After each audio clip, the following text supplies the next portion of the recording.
সত্যি যদি প্রশ্ন করি, প্রধান কোন বিশেষ বার্তা নিয়ে বাংলাদেশে এসেছিলেন? বলা হচ্ছে প্রধান তিনি চায়না সফর করেছেন, রুটিন ট্যুর। আমাদের ডিজিএফআই এর চিফ তিনি ইন্ডিয়া গিয়েছিলেন, তার আমন্ত্রণ ছিল। তারই ধারাবাহিকতায় প্রধান এসেছেন বাংলাদেশের সুদূর অতীতে। র এবং প্রধান আসার নজির নেই বললেই চলে। গোপনে কোনো ট্যুর হয়েছে কিনা সেগুলো আমরা জানা নেই, কিন্তু এবার প্রধানের যে সফর, সেই সফর বেশ আলোচিত হয়েছে এবং জানাজানি হয়েছে বেশি। এমন একটা সময়ে প্রধান বাংলাদেশে এসেছেন যখন পাকিস্তানি প্রচুর লোকজন বাংলাদেশে আনাগোনা করে। পাকিস্তান এবং ভারতের মধ্যে দা কোমড়া সম্পর্ক।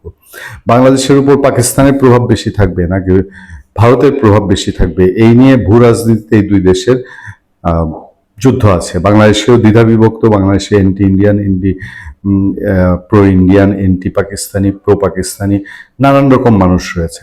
সেই সময় প্রধানের এই ট্যুর কি একেবারে উড়িয়ে দেওয়া সম্ভব? প্রধান সফরের যে কতটা গুরুত্বপূর্ণ, এই গুরুত্বটা বোঝা যায় আমাদের দেশের তথ্য উপদেষ্টা জাহিদুর রহমানের বক্তব্যে।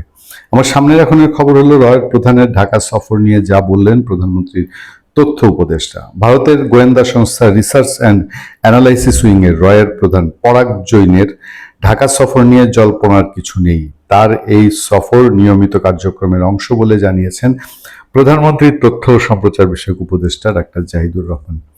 তারা যখন এই কথাটা বলেন তখনই বোঝা যায় যে এই যে তিনি যখন বলেন যে জল্পনার কিছু নাই, তার মানে জল্পনা কল্পনা ঘটছে, কিছু না কিছু তো ঘটছে।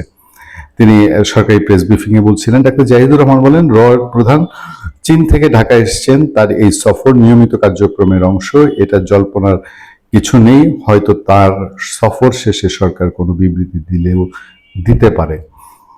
এর আগে তো প্রধান এভাবে বাংলাদেশে আসেননি, এবার প্রথমবার এসছেন। তাহলে এটা কি একটু সিগনিফিকেন্ট না? এটা শুধু চীন সফর করে এসছেন, চীন সফর করে নিজের দেশেও যেতে পারতেন, না গিয়ে তিনি বাংলাদেশে এসছেন। একেবারেই কি সাদামাটা জাস্ট আসলেন, চা খেলেন, দু একজন মানুষের সঙ্গে মিটিং করলেন, এবং কিন্তু একা আসেননি, তার সাথে তাদের নিরাপত্তা টিমের সর্বোচ্চ নিরাপত্তা টিম, যারা তাদের প্রধানমন্ত্রীর নিরাপত্তা নিশ্চিত করে, সেই টিম এসছে। তো সেই জায়গায় এই ভারতীয় প্রধানের আগে জাহিদুর রহমান বলেন প্রধান চীন থেকে ঢাকায় এসছেন। উল্লেখ্য, এর আগে বাংলাদেশ সরকারের প্রতিরক্ষা গোয়েন্দা মহাদপ্তরের আমন্ত্রণে 4 সদস্যের একটি উচ্চ পর্যায়ের প্রতিনিধি দল নিয়ে রোববার বিকেলে নয়াদিল্লি থেকে প্রধান পরাগ জৈন ঢাকা সফরে এসছেন। এই সফরে তার সঙ্গে রয়েছেন অশ্বিন মুকুন্দ কুটনিস, রাহুল নেগি ও শৈবাল রায় চৌধুরী।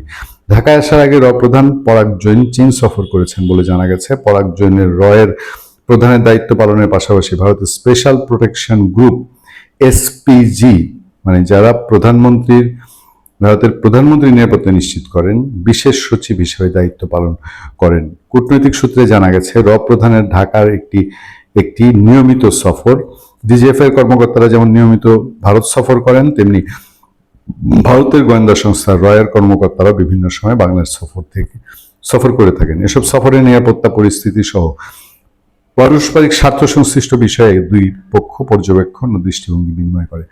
আপনারা জানেন যে বাংলাদেশে 5 আগস্টের যখন অভ্যুত্থান ঘটেছে, তখন বাংলাদেশের সেনা প্রধানের সঙ্গে ভারতীয় সেনা প্রধানের সার্বক্ষণিক যোগাযোগ ছিল।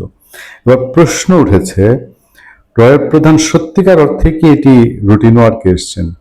গতকাল আমরা একটা লাইভ টক শো আয়োজন করেছেন, যেখানে ভারতীয় সাংবাদিক গৌতম লাহিড়ী তিনি বিশ্লেষণ করেছেন, এবং তার বিশ্লেষণ যদি ধরে নেই, তিনি একাধিকবার বলেছেন যে বাংলাদেশে কোনো একটা অঘটন ঘটতে পারে এবং এই অঘটন সম্পর্কে সাবধান করতে, মানে এইসব বার্তা এত বেশি সেন্সিটিভ যে এইসব বার্তা শুধু টেলিফোনে বা দূত মারফত দেওয়া হয় না। এই বার্তাটার গুরুত্ব বোঝানোর জন্য প্রধান পরাগ জৈন সরাসরি প্রধানমন্ত্রী তারেক রহমান পর্যন্ত পৌঁছাতে চেয়েছেন, এবং তারেক রহমানকে গৌতম লাহিড়ী একাধিকবার বলেছেন যে কোনো একটা বিশেষ ইনফরমেশন, বিশেষ একটা তথ্য বাংলাদেশ সরকারের হাতে দেওয়ার জন্যে চিফ পরাগ জৈন বাংলাদেশে এসেছেন। অতীতকালেও আমরা এরকম দেখেছি। আমার মনে আছে বিএনপি 4 দলীয় জোট সরকারের সময় বাংলাদেশের তৎকালীন পররাষ্ট্রমন্ত্রী মোর্শেদ খান ভারত গিয়েছিলেন। এবং ভারত সরকারের পক্ষ থেকে বাংলাদেশে তো সেই সময় জঙ্গিবাদের সাংঘাতিক উত্থান।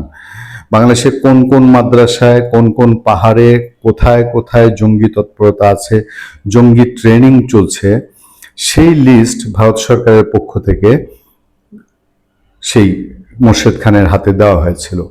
মোর্শেদ খান সেটা দেশে এসে যথাযথ জায়গায় উপস্থাপন করেন, এটাকে স্রেফ ঢিল দিয়ে ছুঁড়ে ফেলে দেওয়া হয়। মানে তখনকার অবস্থা তো এরকম ছিল যে জঙ্গি টঙ্গি যাই হোক, এগুলো যদি ভারতের জন্য থ্রেটও হয়, আমাদের কিছু করার নেই। আমি ওইরকম কিছু ঘটছে বলছি না। বাংলাদেশে যদি পুলিশ সতর্কতা জারি করে থাকে, পুলিশ সতর্কতা জারি করছে, পত্রপত্রিকা মিডিয়ার খবর হলো যে জঙ্গি হামলার আশঙ্কায়, বড় কোনো হামলার আশঙ্কায় পুলিশ সারা দেশে রেড অ্যালার্ট জারি করেছে। পার্শ্ববর্তী দেশ ভারতের গোয়েন্দা সংস্থা যেহেতু সেই স্বাধীনতার পর থেকেই বাংলাদেশে শোনা যায় র, সিআইএ, আইএসআই, তাদের অ্যাক্টিভিটি বাংলাদেশে খুব থাকে। তো রয়েরও যদি অ্যাক্টিভিটি থেকে থাকে এবং রয়ের কাছে যদি কোনো স্পেশাল ইনফরমেশন থেকে থাকে যে বাংলাদেশে এরকম ঘটতে পারে, দেখেন একদিকে এই কর্নেল অলি বা ফরহাদ মাজার, তারা তারেক রহমানকে সাবধান করছে, তারেক রহমানের নিরাপত্তা নিয়ে সাবধান করছে। এইসবের সাথে কোনো যোগসূত্র আছে কিনা, এবং সত্যিকার অর্থে রয়ের প্রধানের এই ট্যুর আসলে কি সাদামাটা একটি রুটিন ট্যুর, নাকি বিশেষ কোনো গুরুত্ব বহন করে? ভালো থাকবেন, সুস্থ থাকবেন। আপনার সাথে আমি আতিক রহমান, পূর্ণিয়া।